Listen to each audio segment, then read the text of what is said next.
Good morning. Time now for farm news here on the Ag Show. Farming isn't just working in a field, it's a family business, top to bottom.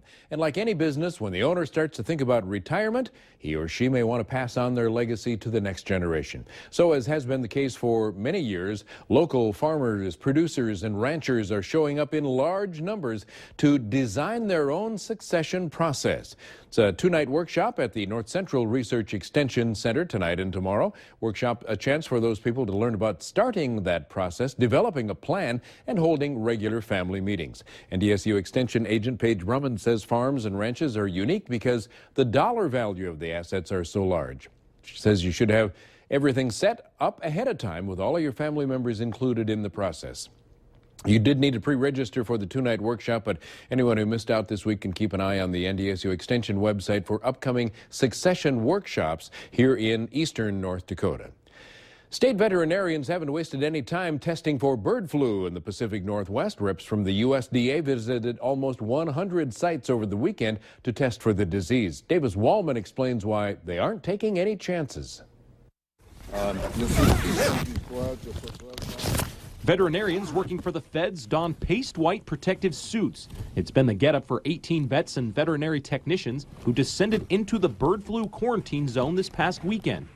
Monday, they continued their work outside the quarantine zone at a Kennewick farm. In order to make sure that it doesn't spread, we need to do testing around the region. Farmer Leslie Linderoth allowed reps from the Department of Agriculture to test some of her 35 birds, most of them chickens. Her heart sank when she heard her birds could be endangered. To hear the avian flu was here, I was immediately going out and trying to figure out how I could reduce the risk for my flock. Linderoth works with local 4-H kids and teaches classes on how to take care of birds. She stood by while veterinarian Ben Smith swabbed one of her ducks. Keep your birds in at this point in time. During the wild birds flying through this area, that's a high-risk time of the year. Smith and his team similarly tested nearly 20 sites over the weekend. Results from those tests won't be available for several days. But a flock tested last week came back negative, and those birds lived near an infected population.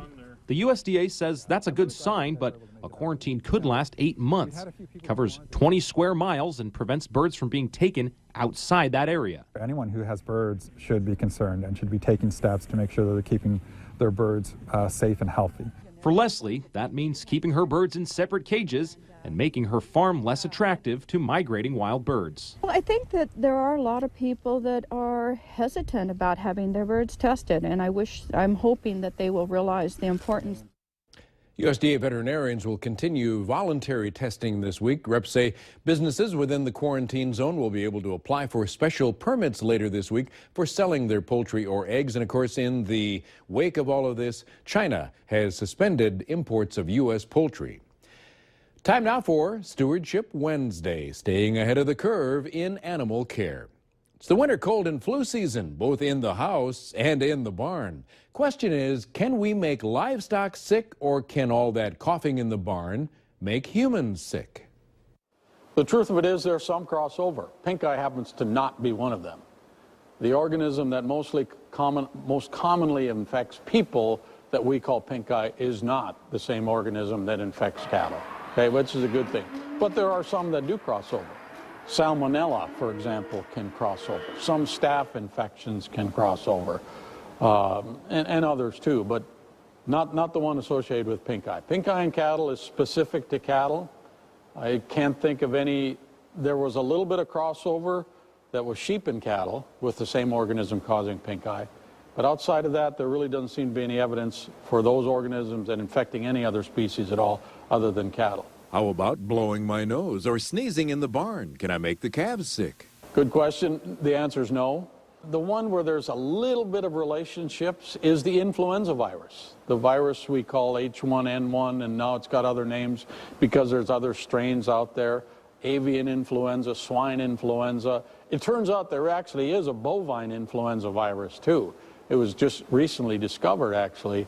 But there's no relationship, or doesn't seem to be any infectivity in humans. It's strictly a bovine influenza virus. So you sneezing in the calf pen, you will not cause any issues with those calves in that pen, or vice versa. So keep the Kleenex box in the barn, and it's going to be okay.